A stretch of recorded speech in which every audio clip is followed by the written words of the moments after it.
Sí, doctor. Hemos hablado de las variables postanalíticas, lo que sucede y lo que ocurre cuando en el laboratorio hay el trabajo, ya una vez realizado todos los exámenes, haber recepcionado abierto, haber hecho todo lo que es la fase preanalítica, la fase analítica y lo que debe considerarse la fase postanalítica. El examen, como ya todos sabemos, va a ser el día de mañana, ya se ha hecho casi rutina eso. Así que no se preocupen, van a tener un día más de sufrimiento para el examen. Vamos a grabar también, caramba. Tenía que grabar esa situación. Tenía que grabar. Grabando. Listo.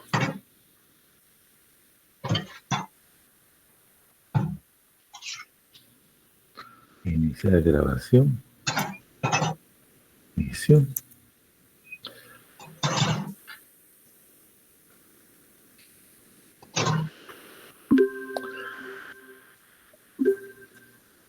Bien, señores alumnos, entonces, después de todo este periodo de introducción, ya lo que hemos dicho es, vamos a hablar de lo que es una cosa importante de lo que es el seguimiento o lo que es el laboratorio y el seguimiento de lo que es el cáncer. Este tema es importante, lo he puesto de manera así independiente, como un modelo de todos los exámenes de laboratorio. Voy a hablar quizás con precisión aquí de los exámenes. No lo he hecho en todo el curso porque cómo se procesa una glucosa no es un objetivo del curso. Es lo que conozcan ustedes la especialidad del laboratorio clínico desde el punto de vista cómo debe trabajar y cómo deben ustedes, porque la mayoría de ustedes tendrán inclinación por alguna especialidad que no sea el laboratorio clínico, no sea la patología clínica. Entonces ustedes deben conocer, deben saber lo que es realmente el trabajo del laboratorio, ¿no? Con todos los criterios de acreditación y acertabilidad, certeza y validez en ese sentido. Quizás el modelo más exacto y más preciso puede ser cualquiera de las pruebas químicas, hematológicas, inmunológicas, microbiológicas, pero creo que lo que más importa en este caso es la prueba de lo que es el cáncer. Bien, pasemos entonces a lo que es el cáncer, ¿no? Estamos ahí, entonces vamos a ver. El valor del laboratorio en el diagnóstico del cáncer, ¿no? Cuando nosotros tenemos una sospecha de un proceso neoplásico, cuando nosotros tenemos a un paciente frente a nuestro y le hacemos el examen clínico, porque el examen clínico viene a ser la madre, reina y señora de toda la actividad médica. Entonces, es nuestra semiología la que nos va a llevar a nosotros a conocer realmente qué es lo que el paciente está cursando, está adoleciendo, para que nosotros, de acuerdo a nuestro conocimiento y las probabilidades de los síntomas y signos agrupados en síndromes, conlleven a un diagnóstico que nos permita a nosotros decir realmente qué tiene el paciente o qué está pasando con el paciente para poder nosotros actuar, ¿no? Y de esa manera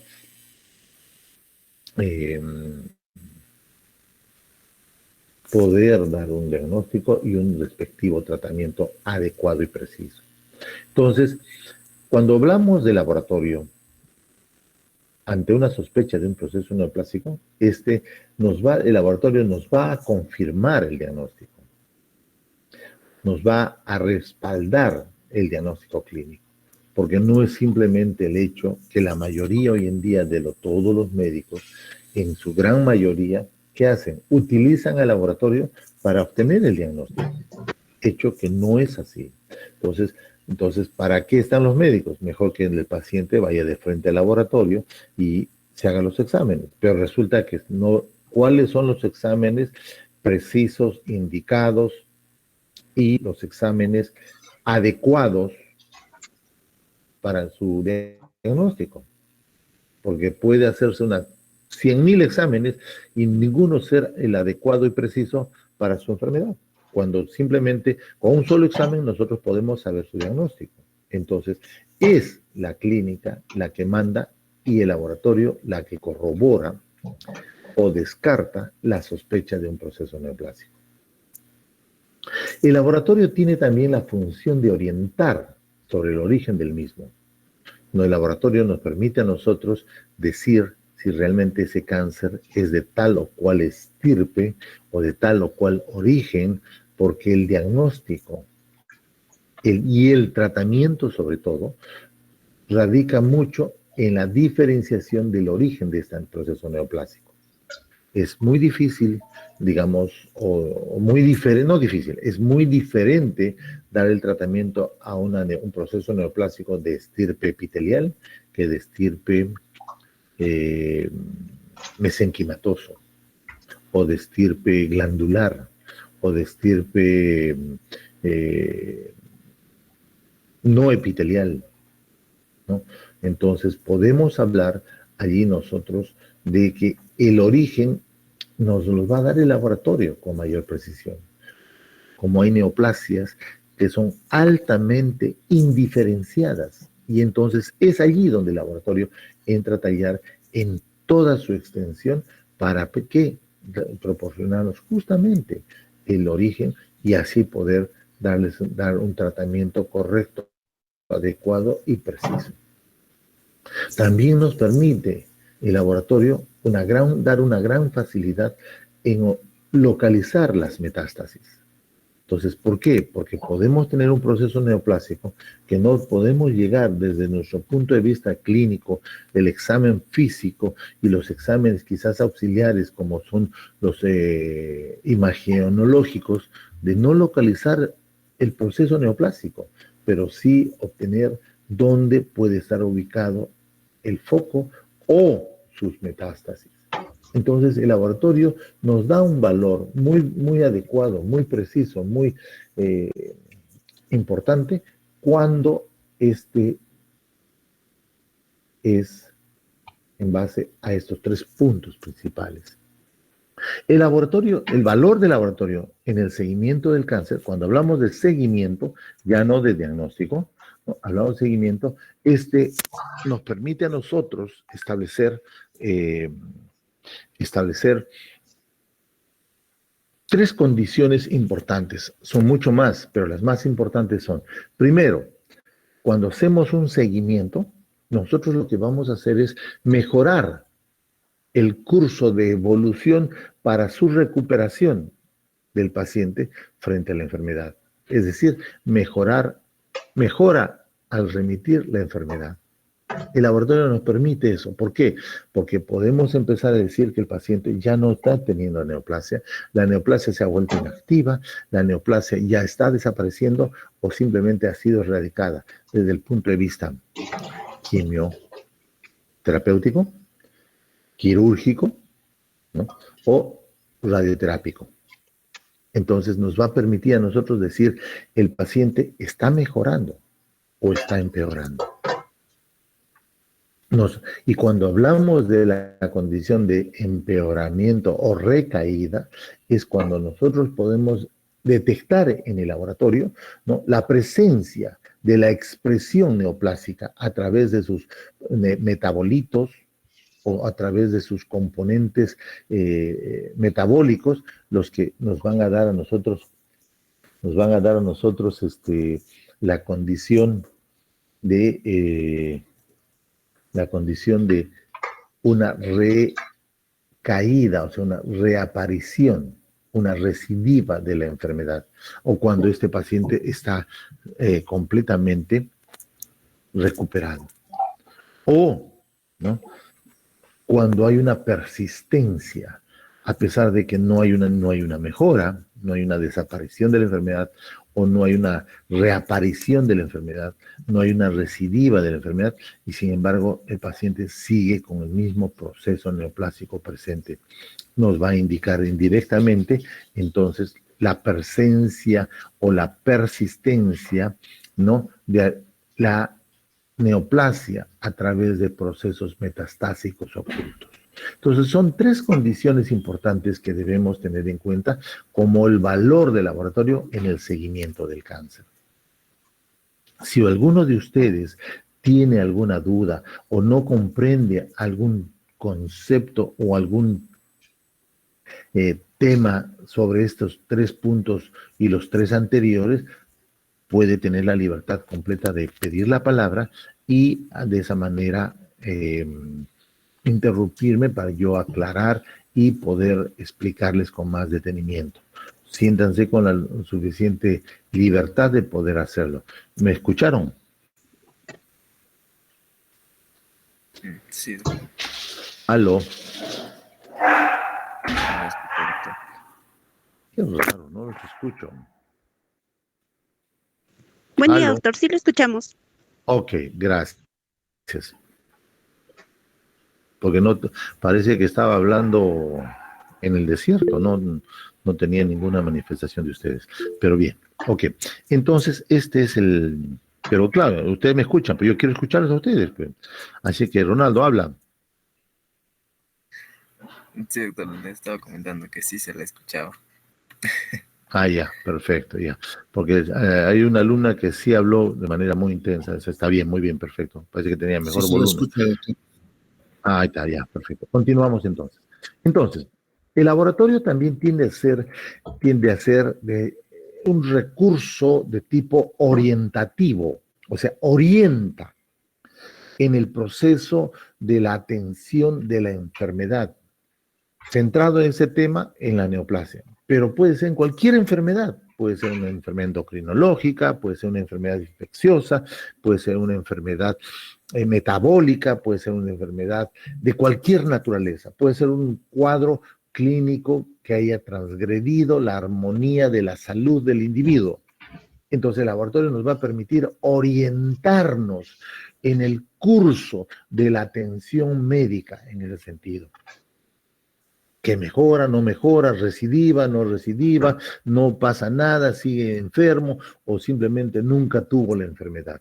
Y fue una simulación que, dicho de paso, nos descarta como un proceso psiquiátrico, ¿no? Entonces, el laboratorio tiene lo más importante, que es después de estas tres condiciones expresadas, que es el laboratorio orienta, es orientativo. Ejemplo, en el hemograma, con respecto al cáncer, ¿no? Nosotros nos va a dar, por ejemplo, una condición de una anemia, pero dentro de la anemia nos va a decir a nosotros si esta es qué tipo de anemia, y nosotros vamos a tener, ¿por qué? Porque clínicamente sí podemos determinar si la anemia y su característica normocrómica, hipocrómica, eritroblástica, aplástica, perniciosa, hemolítica. Sí, clínicamente lo podemos definir. Como les decía en una clase pasada, las ictericias.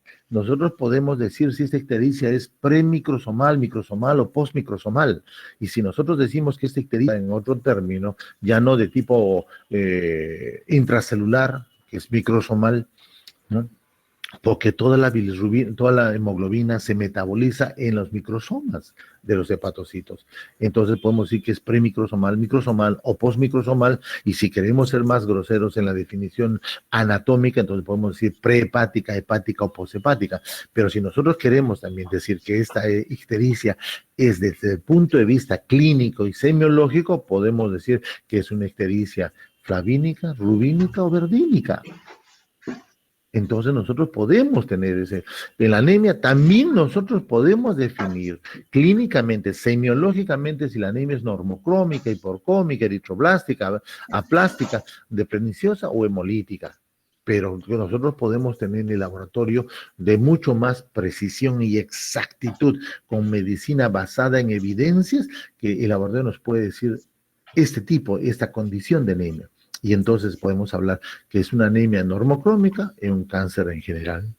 Si es hipocrómica, en un cáncer general también, o un cáncer digestivo, ¿no? Muchos recuerdo el caso de un paciente de casi 70 años de edad, que era el papá de un médico, que se hizo ver en muchos consultorios, hospital, todo, y no le daban el diagnóstico preciso y decían que simplemente tenía una anemia. simplemente era una anemia, ¿no? E incluso pensaron que podía ser una anemia de tipo nutricional, porque es anciano y hay el síndrome de abandono social, etcétera, etcétera. Cuando lo evaluamos, encontramos que era una anemia hipocrómica, y al ser hipocrómica, deficiencia de fierro. Dosamos el fierro y el fierro estaba por los suelos. Entonces decía, es una anemia con pérdida. Y cuando hay pérdida de sangre, entonces dosamos B12 para ver si era nutricional. No era nutricional. Entonces, ¿qué? Y resultó que era un cáncer digestivo. Perdón, era sí, con B12 diferente, entonces fue una anemia ya no hipocrómica, es una hipocrómica perniciosa, que era un cáncer gástrico. Y así sucesivamente. Entonces nosotros podemos hacer la conjunción de nuestra clínica con el laboratorio y orientarnos en una precisión diagnóstica mucho más exacta. Cuando la anemia es eritroblástica, puede ser una metástasis en médula ósea, y entonces indirectamente conocer ahí nosotros que el paciente está cursando con un proceso neoplásico, metastásico, y entonces que puede ser oculto inicial, y entonces poder tener la idea de este tipo de procesos neoplásicos, o cuando es una plástica o aplástica, que le dicen, ¿no? Las leucemias o las metástasis. Perniciosa, otra vez decimos que es un cáncer digestivo y con mayor precisión gástrico, o cuando hay una anemia hemolítica, que pueden ser las leucemias o los linfomas. O lo contrario, cuando el paciente tiene un incremento de los elementos celulares sanguíneos, llamados policitemias, y entonces podemos ver las policitemias veras o las policitemias secundarias. Y en Puno mucho confunden las policitemias veras con las secundarias, incluso las policitemias de tipo secundarias, que no vienen a ser realmente policitemias secundarias por la altura, sino que esto viene a ser una policistemia. ¿Por qué? Porque hay un trastorno en la hemoglobina que no ha sido estudiado de manera académica y técnicamente precisa. ¿Por qué? Porque yo tuve un grupo de pacientes con policitemias que estaban listos para hacerles la exsanguíneo transfusión, o sea, sacarles sangre porque tenían mucha sangre. Pacientes que recién iban a empezar a sacar sangre, y hoy en día ese tratamiento ya no es lo correcto y adecuado. ¿Por qué? Porque hay un efecto de rebote, que en otro momento lo podremos discutir, si es que no tienen ustedes la intención de conocer más, porque no preguntan, entonces simplemente pasamos el tema. Entonces, ¿qué resulta? Estos pacientes, junté un grupo de pacientes policitémicos, vírgenes, llamémoslos así, que estaban indicados para hacerles la exsanguíneo transfusión porque tenían mucha hemoglobina, muchos glóbulos rojos, y había que sacarles. Entonces dije, no se saquen. ¿Qué hagan? Hagan ejercicios, hagan este tipo de fisioterapia respiratoria. Comenzaron a hacer esa fisioterapia y los pacientes mejoraron sin necesidad que se les saque sangre. Entonces, ¿qué significa? Que no hay un proceso correcto y adecuado de hematosis. ¿Y qué cosa es la hematosis? Es la perfusión del aire, del oxígeno, del alveolo a la sangre, y la captación en el hematíe del oxígeno por parte de la hemoglobina. Entonces, ¿qué resulta? Que la hemoglobina tiene deficiencia en la captación de oxígeno. ¿Por qué? Porque a veces hay fallas moleculares, o sea, alteraciones moleculares mínimas, llamamos recesivas, de la configuración de la hemoglobina, y que ésta se hace resistente a la captación de oxígeno. Y entonces, ¿cómo es posible, dicen, que este señor es de familia serrana, es de familia de la altura, del altiplano, es más serrano que la Puna? Sus abuelos, bisabuelos, tatarabuelos y recontra tatarabuelos son del altiplano, son de Puno, y como él tiene policitemia, no puede ser posible, porque se le da policitemia a los que vienen de la costa, qué sé yo, etcétera. No, señor, ¿por qué? Porque este señor tiene un trastorno de hemoglobina. Entonces, ¿podemos hablar de una talasemia? ¿Podemos hablar de una hemoglobinopatía recesiva? Entonces, vale la pena hacer investigación sobre ese tema, ¿no?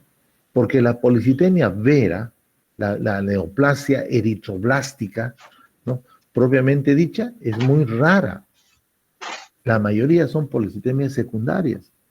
Y cuando hablamos del incremento de los glóbulos blancos, que hablamos que son las leucocitosis, que obviamente se incrementan en procesos infecciosos, pero cuando este incremento es exagerado, hablamos de 18.000 leucocitos, 20.000, 25.000 leucocitos, entonces estamos hablando de una leucemia o una leucemia aplásica, cuando no hay leucocitos, tenemos 1.000, 2.000 leucocitos, entonces decimos, ¿qué está pasando?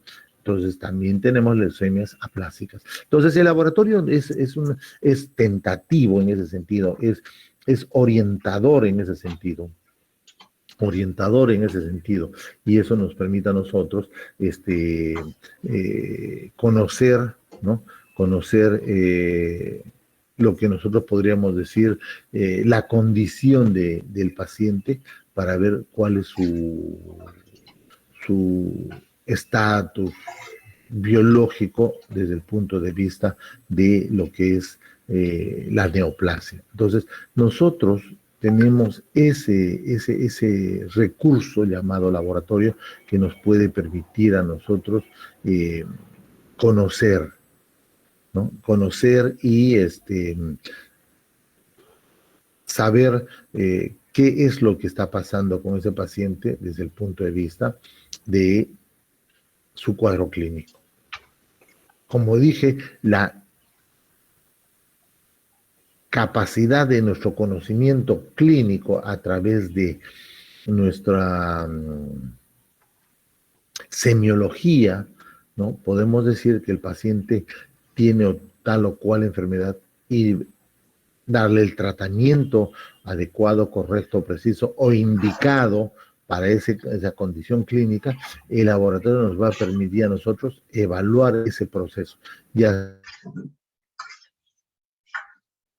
tratamiento adecuado, si estamos dando un tratamiento preciso, ¿no? O si es un tratamiento que no está teniendo una respuesta correcta y llamemos así, indicada para ese tipo de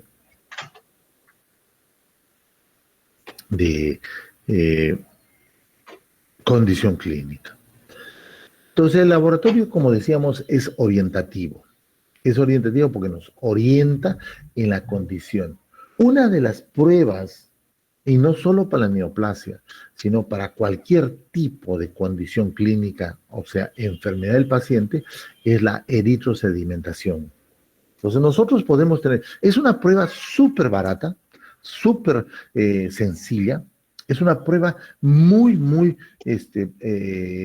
sensible, diríamos, porque nosotros tenemos el gran grupo de las pruebas de tipo específicas y sensibles. Cuando hablamos, entonces, ¿se acuerdan ustedes que hemos hablado de la especificidad y la sensibilidad? ¿Se acuerdan ustedes que hemos hablado sobre lo que es las pruebas de tipo,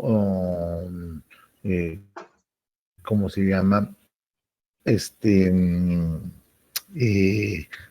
Que la especificidad y la sensibilidad eran dos condiciones importantes, pero que una era a expensas de la otra y que nosotros queríamos siempre tratar de tener el más alto índice de sensibilidad con el más alto índice de especificidad y que eso no se puede lograr el 100% en ambas pruebas. Siempre una va a ser menos que la otra o la otra va a ser menos que la primera.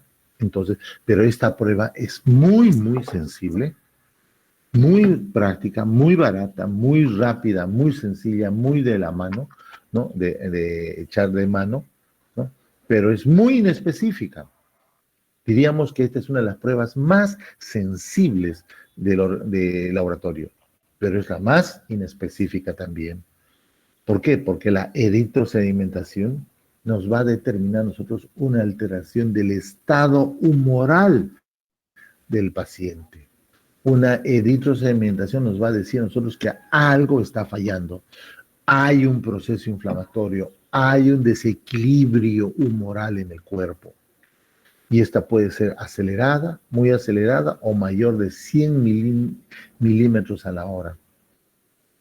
Entonces, cuando es acelerada, por ejemplo, ¿puede ser un proceso maligno? Sí, señor, es un proceso maligno, pero también puede ser un proceso infeccioso, por ejemplo, ¿no? Pero resulta que tiene solo dolor de cabeza, malestar general, qué sé yo, y resulta siendo, por ejemplo, una de las enfermedades infecciosas que da una eritrosedimentación muy eh, eh, acelerada y elevada es la infección por, ¿cómo se llama esta? Se me dio la cabeza en ese momento.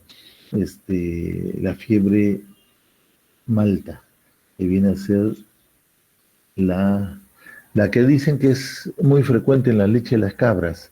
Ay Dios, es la brucelosis, la brucelosis. Y entonces la brucelosis es una de las enfermedades más proteiformes que podemos tener de las infecciosas, gran negativas. Entonces, incluso hasta puede dar condiciones de abortador a las mujeres abortadoras habituales. También es un proceso maligno. Cuando es muy acelerada, si estamos en el contexto de la neoplasia, son los linfomas. Y si es mucho más mayor, entonces estamos hablando de los mielomas. ¿Y el mieloma qué cosa es? Es un trastorno neoplásico de tipo humoral. Otra de los exámenes muy sencillos, rápidos y precisos es la- el examen de orina. El examen de orina nos va a permitir a nosotros una serie de información biológica respecto al paciente, desde una hematuria hasta una posible disuria, que nos puede decir una infección urinaria, o nos puede decir a nosotros una condición, si es en el contexto neoplásico, un cáncer de vejiga, un cáncer de próstata, etcétera, etcétera, etcétera. O la hematuria por una lesión renal, una nefritis, o una nefrosis, ¿no? Hacer la diferenciación en ambos cuadros clínicos, o simplemente un cáncer de riñón, si queremos, si queremos estar en ese tema. Entonces, en ese sentido. Podemos tener nosotros también otro de los puntos desde el contexto orientativo, el ácido úrico. El ácido úrico, que es un metabolito del proceso metabólico propio de las proteínas, cuando este está elevado, nos puede dar no solo una condición de, digamos, de alteración de la función renal, ¿no?, que viene a ser de la filtración glomerular, sino en el proceso, digamos, del contexto neoplásico, podemos hablar, ¿no?, de evaluar todo lo que es el contexto del nivel proteico terapéutico, ¿cómo? Para ver si hay o no hay una eliminación de las neoplasias radiosensibles. O cuando el ácido úrico elevado es espontáneo. Cuando este ácido úrico es elevado, estamos hablando en el contexto neoplásico, los linfomas, o sea, todas las hematopatologías, ya sean linfomas o ya sean leucemias. Y este ácido úrico se eleva, como decía hace un rato, ¿no?, desde el punto de vista terapéutico, cuando hacemos la terapia para cánceres radiosensibles, o sea, la radiación. Otra condición del ácido de laboratorio orientativo es la glucemia, o la glicemia o glucemia. Cuando hablamos de diabetes tipo 2, o sea, la secundaria, la clásica, esta diabetes puede ser elevada en un momento, ¿no? Y simular o remediar una condición de cáncer, ¿no? Perdón, de diabetes, cuando es un cáncer de pulmón. Y el cáncer de pulmón, ustedes saben muy bien que es una neoplasia de hallazgo fortuito, casual. por una simple radiografía. ¿Por qué? Porque no te da síntomas hasta el momento en que ya la cosa está expandida. O cuando hay cuadros de hipoglicemia. Cuando hay casos de hipoglicemia, cuando vemos que el paciente tiene glucosas bajas, que podemos hablar de cáncer hepático primario o secundario. Primario cuando es propio de una hepatopatía neoplásica propia del hígado, o sea, un cáncer, un hepatocarcinoma, podemos hablar del término, o una metástasis hepática, ¿no? ¿Por qué? Porque sabemos que el hígado es un órgano filtro, o cuando existen los famosos insulinomas, ¿no? Y una condición también que es muy peculiar, sui generis, los sarcomas retroperitoneales. Entonces, tenemos esas condiciones de hipoglicemia bajo ese contexto. Cuando nosotros hablamos de los valores diagnósticos de análisis específico, entonces, cuando nosotros hablamos, por ejemplo, que un examen de laboratorio va a ser el determinante, va a ser el orientador definitivo de nuestro diagnóstico, el que nos va a decir con precisión, esto es, y no hay punto más de discusión, o sea, el valor diagnóstico del análisis específico, tenemos nosotros, por ejemplo, hablando en el contexto neoplásico, las proteínas de Vincent-Jones. Acá hay un pequeño, está mal esto es, sí, el mieloma, la hipercalciuria positiva, que da metástasis osteolíticas, la melanuria positiva, con los melanomas diseminados, que es una neoplasia muy, muy seria, dramática, ¿no? Cuando las catecolaminas son positivas, como los feocromocitomas, el ácido vanilil mandélico, los neuroblastomas, o el ácido 5-hidroxiindolacético, que son los carcinoides. Entonces nosotros vamos a tener ciertos grupos analíticos acá, los que estoy viendo acá, los que estoy señalando, ¿no? Que son los que nos van a decir específicamente qué grupos de neoplasia son, y nos van a indicar, ¿no?, la presencia de una neoplasia propiamente dicha. Obviamente que si yo menciono la glucosa elevada, ¿qué me va a decir? ¿Que es un cáncer de próstata? No, pues señores, ¿no? Como decíamos acá, ¿no? Entonces, o que la glucosa está muy baja, no me dice que es que acá, ¿no? Entonces, que tenemos un cáncer de próstata, obviamente nos va a decir que es una diabetes, ¿no? Entonces, acá tenemos estos 6 parámetros específicos para lo que es neoplasia. Cuando tenemos una creatinina elevada, ¿qué nos va a decir? Fundamentalmente nos va a decir que tenemos un problema de filtración glomerular cuando la creatinina es elevada, o que tenemos un consumo elevado de una lisis muscular, o una lisis de la creatinina, ¿no? Cuando hablamos del valor diagnóstico de análisis específico, nosotros vamos a ver, por ejemplo, en las proteínas plasmáticas, y entonces hay un examen llamado electroforesis de las proteínas plasmáticas, y nosotros vamos a ver que allí vamos a encontrar, que esto ya ustedes lo deben haber visto en bioquímica, lo deben haber evaluado, ¿no? Tenemos las proteínas, la albúmina, las proteínas gamma, alfa, las inmunoglobulinas D, E, A, etcétera. Entonces tenemos, por ejemplo, las alfa 1, las alfa 2, la gamma 1, gamma 2, que son los diferentes tipos de proteínas diferentes, que son las inmunoglobulinas, porque las proteínas plasmáticas están configuradas en lo que es la albúmina y las globulinas. Entonces, en las globulinas alfa, vamos a tener, por ejemplo, las alfa 2 y gamma elevadas. Esta relación nos va a dar un tumor específico. O las alfa 2 elevada y gamma descendidas, los linfomas, o los cánceres en progresiones, o las gamma monoclonales como los linfomas y las paraneoplasias. Entonces nosotros podemos encontrar acá una interpretación muy, muy precisa de un valor diagnóstico cuando tenemos una alteración en el proteinograma electroforético. Este es otro de los indicativos, y no solo, también podemos encontrar que también es una expresión, el proteinograma electroforético es una expresión de una condición, por ejemplo, nutricional, diferenciar de un kwashiorkor, de un marasmo, de una deficiencia nutricional, de un síndrome pluricarencial, etcétera, etcétera, en ese sentido.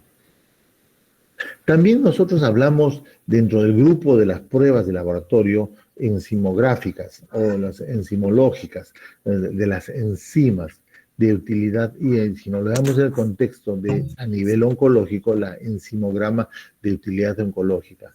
Por ejemplo, tenemos, ¿por qué? Porque tenemos una serie de analitos,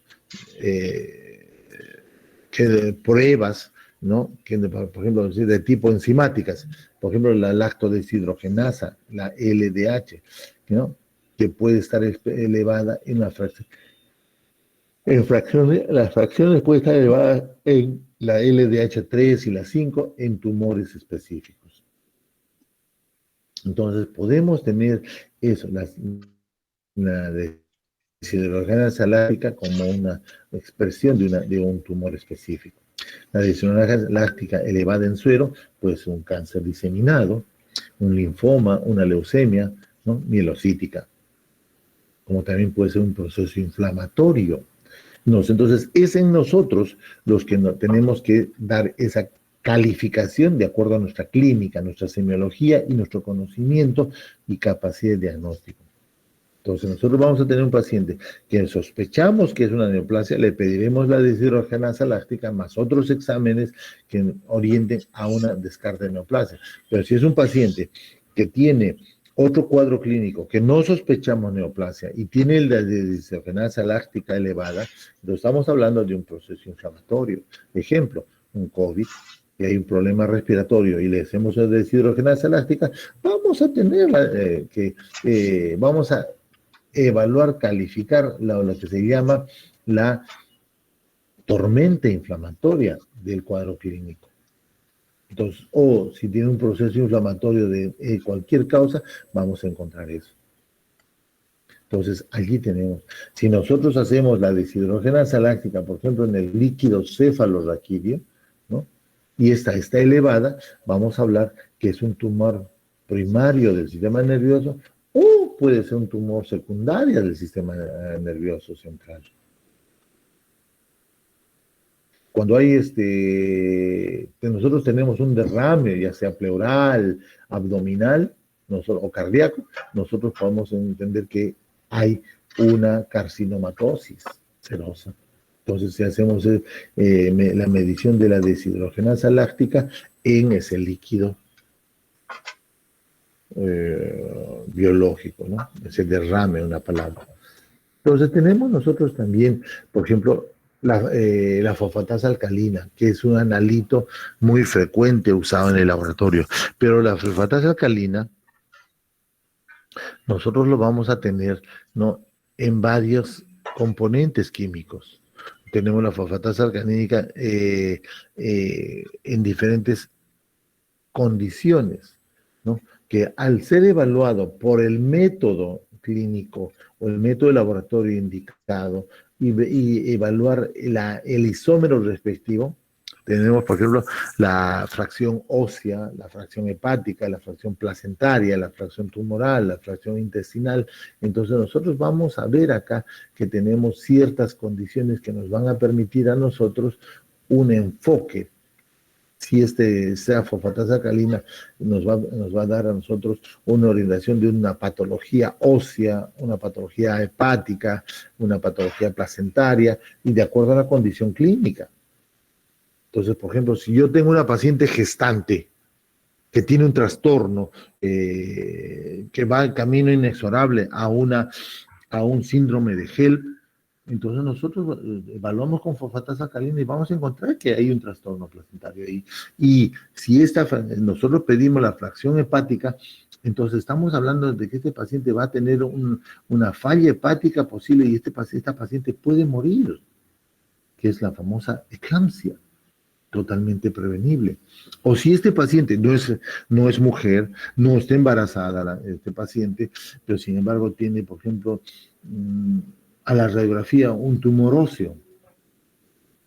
Entonces estamos hablando que la fracción ósea de la fosfatasa alcalina es la que está, entonces hay una destrucción del tejido óseo, por lo tanto hay una liberación de la fosfatasa alcalina ósea.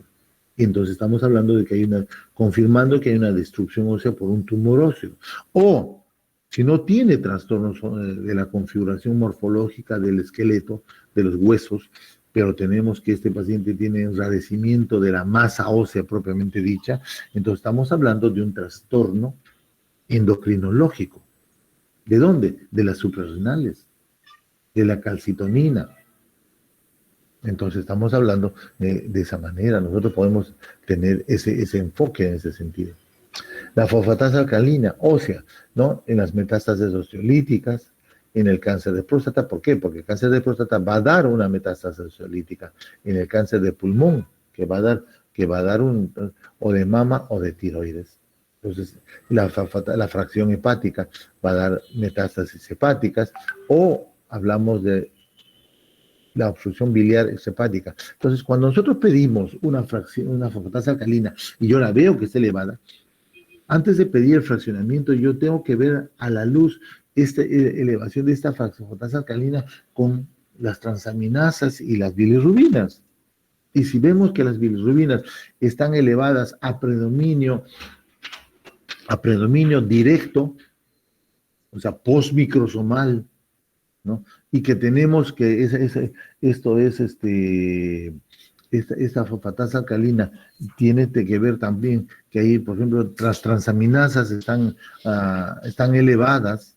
Entonces estoy hablando de una hepatitis. Entonces estoy hablando las transaminasas no están elevadas, pero sí tenemos una bilirrubinemia de tipo indirecta, o sea, postmicrosomal, ¿no? Entonces yo estoy hablando de una obstrucción biliar extrahepática, o sea, estamos hablando de una colostasis hepática. ¿Por qué? Por una litiasis vesicular. Entonces no es un trastorno hepático, sino es un trastorno biliar. ¿Por qué? Por obstrucción de un cálculo biliar, ya sea en el conducto cístico, o en el conducto del colédoco, o en la ampolla de Vater. No, que si esa ampolla de Vater es baja, entonces yo tengo que evaluar también enzimas pancreáticas para ver que no haya un reflujo biliar hacia el páncreas y desarrolle este paciente una pancreatitis. Entonces se da cuenta, eso me va a permitir a mí evaluar de una manera mucho más precisa cuando yo tengo una interpretación correcta y adecuada de estos analitos. Y la fracción termostable, que sí, porque ahí hemos hablado de las termostables y las no termostables, entonces hablamos de un cáncer de pulmón. Entonces, esa es la forma correcta de hacer uso del laboratorio, ¿no? Con conocimiento de causa. La fosfatasa sérica, ¿no? Hablamos de cuando es prostática y no prostática, cuando es mayor. Entonces, tenemos que tener en cuenta este contexto. A ver, un momento, por favor. Aló. Aló. Buenos días. ¿Con... ¿Ingeniero? ¿Qué tal? Dígame, estoy en clases, por favor. A ver.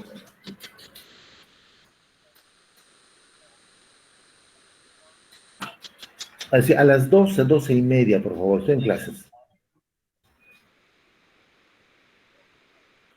Listo, gracias.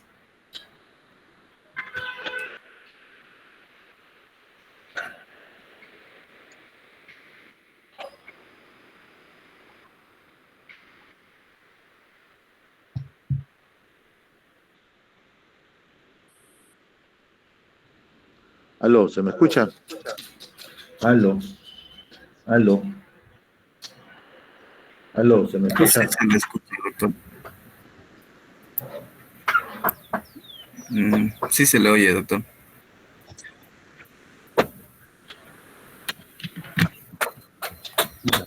Ya, perfecto. Entonces, acá tenemos nosotros ese contexto. Tenemos que evaluar Entonces nosotros tenemos que conocer los valores valores, ya tener en grama mental, como médicos, ya tenemos que conocer los estándares, por lo menos referenciales de los analitos más comunes.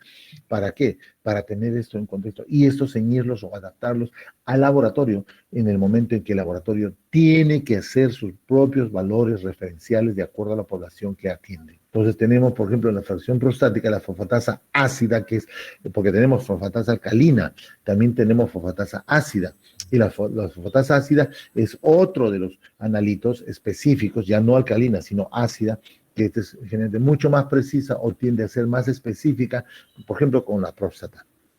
Entonces, los valores de próstata, ¿no?, nos van a dar a nosotros valores diferentes. Entonces, hablamos cuando la fracción prostática de la fosfatasa ácida está elevada, estamos hablando sí o sí de un cáncer de próstata. Y muchos médicos no tienen en cuenta este parámetro. ¿Por qué? Porque simplemente o desconocen o no saben evaluar este parámetro. Entonces, esto sucede de una manera que deben conocerlo. La fracción de la fosfatasa ácida no prostática está elevada, podemos hablar en trastornos de metástasis óseos, en cáncer de páncreas, es decir, es otra de las condiciones. Entonces, allí vamos a hacer una diferenciación cuando queremos tener algo muy específico. Uno de los analitos muy frecuentes, uno de los analitos muy frecuentes que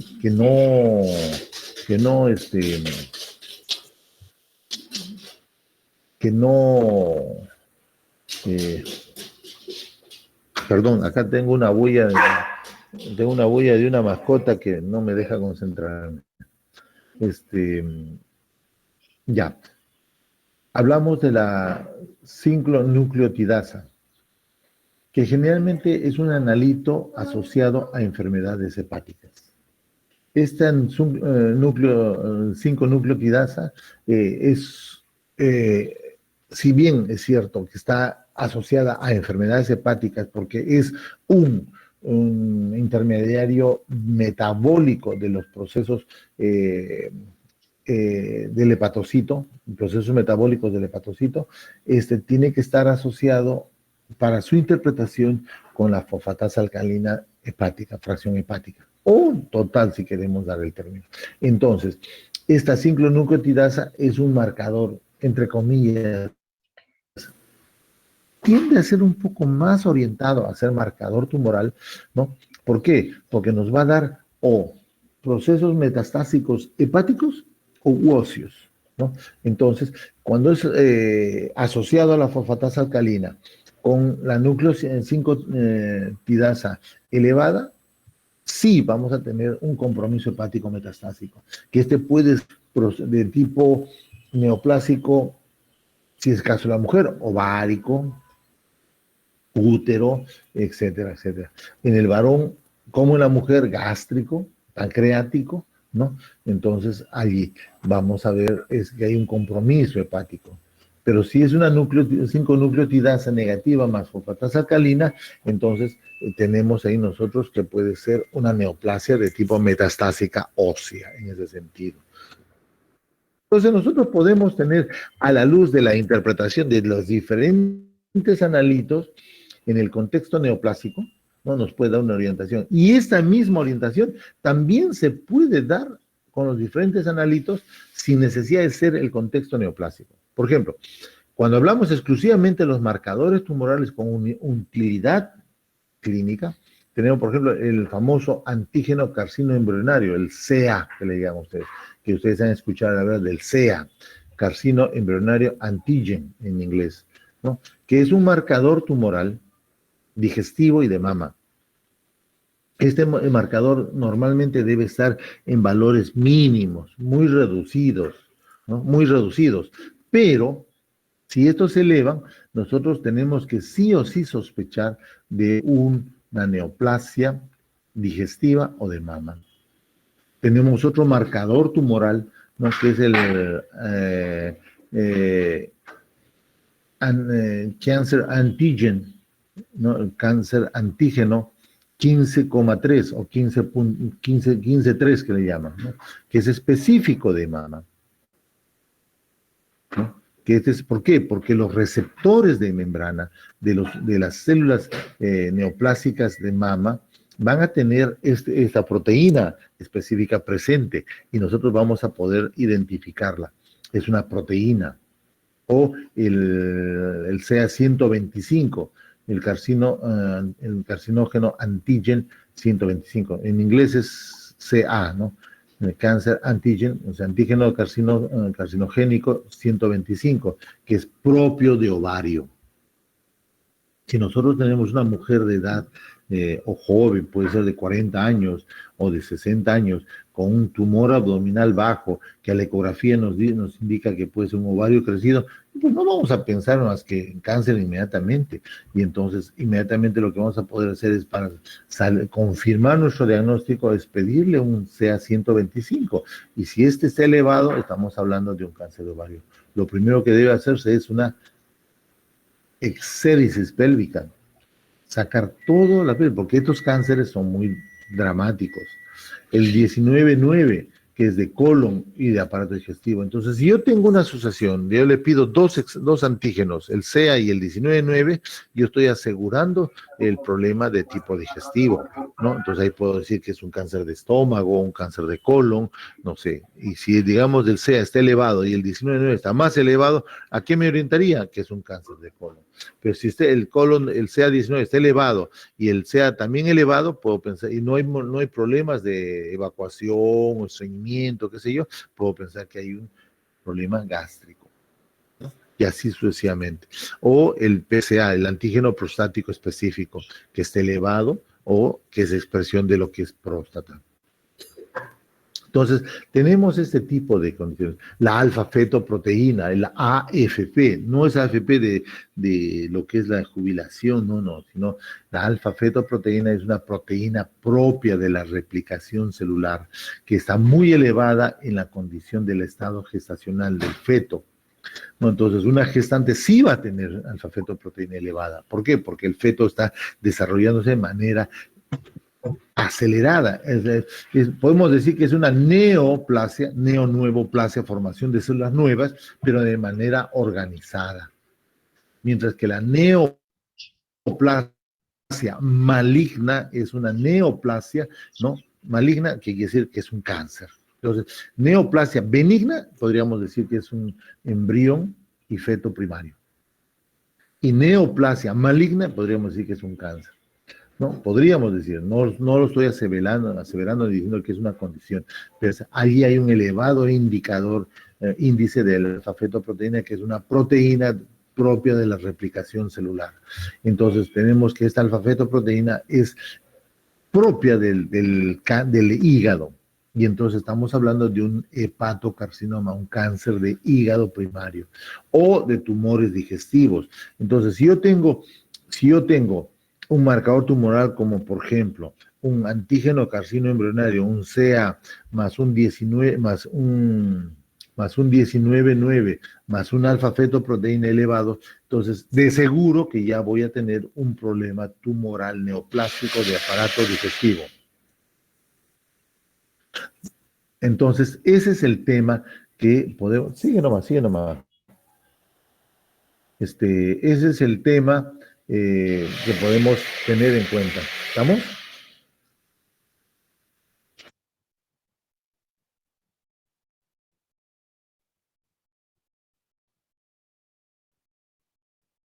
Entonces, nosotros lo que podemos hacer es que los marcadores tumorales me van a dar a mí la condición y primero la confirmación diagnóstica, y segundo, me van a dar a mí lo que es la evolución que hemos dicho con las primeras condiciones de la clase, ¿no? Me van a ratificar, me va a ver la evolución, me va a decir la condición, etcétera, etcétera, del paciente. Tenemos la beta HCG, que viene a ser la beta hormona de la gonadotrofina coriónica hormona, fracción beta. No solo es para el diagnóstico de embarazo. Ustedes chicos y chicas, ustedes a lo mejor ya conocen muy bien esto. Hazte tu HCG, no vaya a ser que por ahí haya algo, y uy, qué sé yo. No, señor. La HCG no es para solo diagnósticos de embarazo. Es para establecer neoplasias del coriocarcinoma. Entonces yo pregunto, ahí está. Ronaldo. Sí, doctor. Ya, rapidito. Hace un cuestionario. Ya, que pongan solo el número de matrícula nada más. Listo. Y ponga ahí. Que Ya que lo pongan pongo. ahí. Voy a dar la pregunta, rápido. Cuando estés listo para hacer la segunda pregunta. Yo me ayudo a anotarlo acá.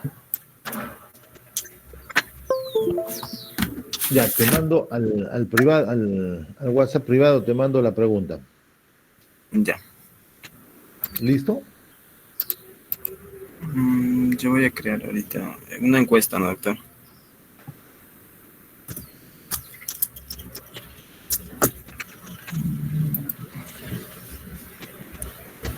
Que solo pongan la matrícula nada más. Tengo el otro que está listo de la asistencia, ¿no? ¿No? El de la asistencia, sí, también. Pero esa de la asistencia yo te voy a decir cuándo lo lanzas. Ya.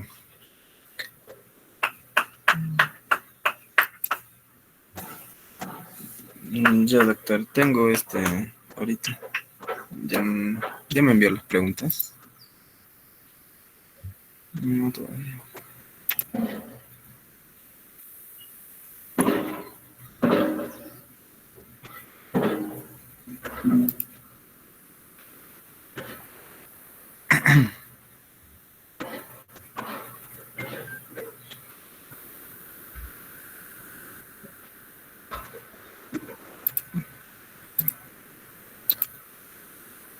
Ya, ¿qué pregunta le pongo, doctor?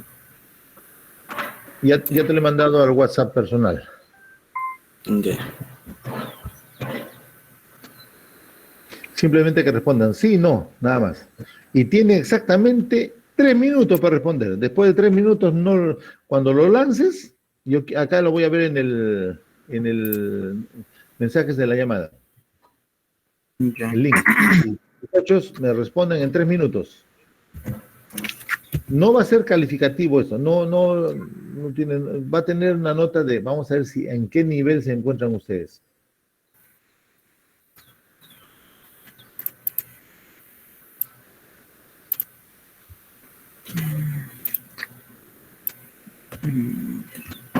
Que pongan su código nomás, ¿no? Nada más, código nada más.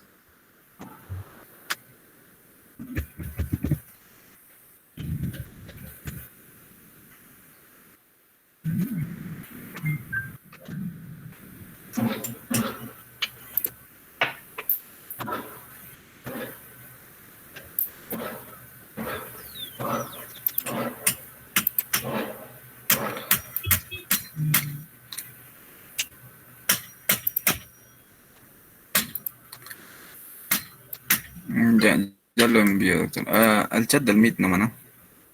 Al chat de Meet. De ahí está. Ya, muchachos, tienen exactamente, se ha colgado a las 11:30. 11:33 es el último cuestionario que recibo.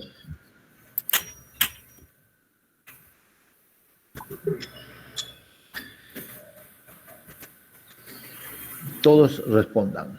¿Lo has hecho en el drive de nosotros, del curso Sí. A ver, ¿dónde está el drive del curso? Unidades compartidas. ¿Dónde estás? ¿Dónde estás?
Ya, listo, ya lo han mandado. Sí, sí, doctor.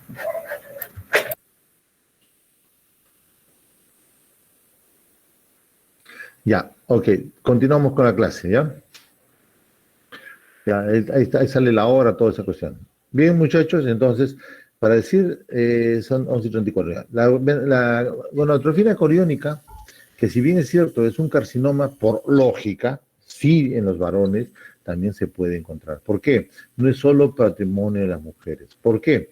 Porque el coriocarcinoma puede ser una neoplasia de testículo también. ¿No? Aparte de que también es sirve para el diagnóstico de la, eh, lo que es la gestación. ¿Por qué? Por la presencia del tejido coriónico. El tejido coriónico produce hormona gonadotrofina coriónica que es de la placenta. Entonces el corión es propio de una placenta y la placenta es gestación. Pero cuando este corión se comienza a neoplasiar, se convierte en neoplasiar, entonces se llama coriocarcinoma y entonces vamos a ver en niveles muy elevados de beta-gonadotrofina coriónica. La fosfatasa alcalina termostable resistente y o la calcitonina nos va a decir sí o no, sí o sí que es una expresión de un cáncer de pulmón. Entonces nosotros tenemos este tipo de expresiones, este tipo de condiciones que nos va a permitir a nosotros, con el laboratorio, tener una utilidad clínica. Otra de las utilidades clínicas de los marcadores tumorales viene a ser la 5-cisteinil dopa, que viene a ser el melanoma maligno. Si bien es cierto, el melanoma maligno se diagnostica de manera clínica, preferencialmente, si nosotros queremos tener un diagnóstico de algo muy, muy inicial, algo muy, muy precoz, quisiéramos anticiparnos, porque el melanoma es uno de los cánceres que da metástasis muy rápido, muy tempranamente, y estos son muy dramáticos y mortales, de una palabra, muy, muy mortales, muy letales, podríamos decir. Entonces, a pulmones se esparcen de una manera tremendamente mortal.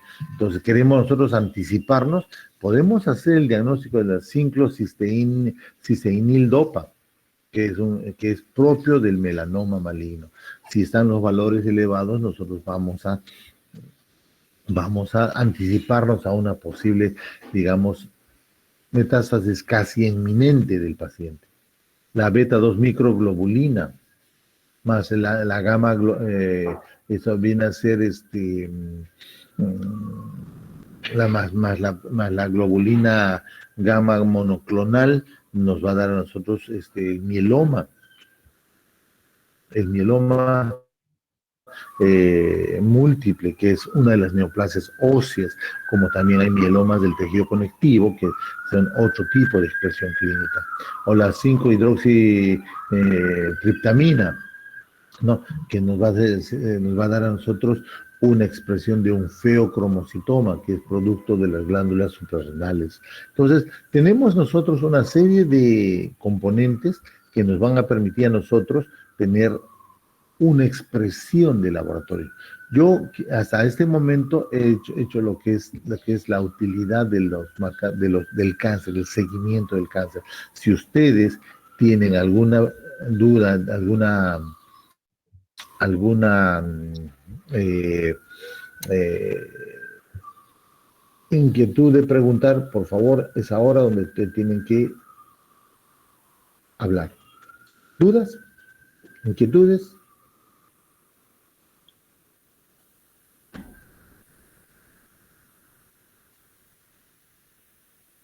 ¿Todo se ha entendido?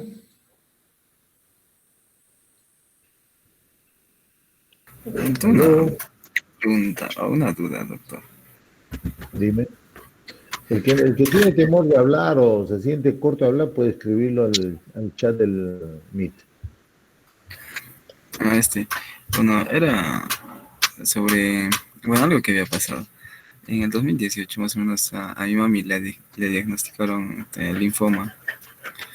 Y bueno, eso le diagnosticaron acá, pero cuando se fue a Arequipa, me hicieron biopsia y dijeron que no había nada. ¿Cómo se pudo haber confundido tal vez eso? O es que El linfoma, el linfoma es generalmente, si no lo hacen a través del laboratorio clínico, o sea, a través del examen de sangre que ya hemos visto ahí, qué marcadores pueden ser diagnosticados, generalmente se hace a través de lo que es una biopsia de ganglio, ¿no? Es una biopsia de ganglio. Entonces, allí hay que hacer una evaluación muy, muy precisa. Yo no sé qué médico le haya podido diagnosticar linfoma, porque dar un diagnóstico de linfoma es dar un diagnóstico de cáncer, y dar un diagnóstico de cáncer uno tiene que estar bien seguro. De lo contrario, yo te diría que ese patólogo está pateando latas. Entonces, es fácil no diagnosticar, ¿no?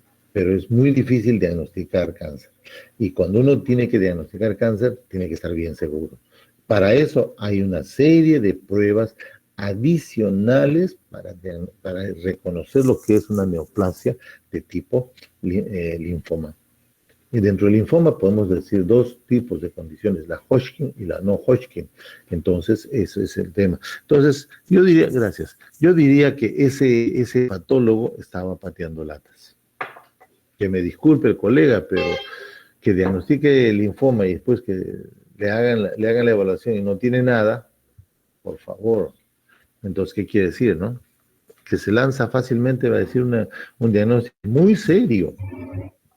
Es muy serio diagnosticar. Entonces, por ese lado, pienso yo de que no hay experticia. Uy, si yo le contase casos. Pero bueno, eso ya no es, eh, ya no es tan ético hablar de eso, porque son colegas, ¿no?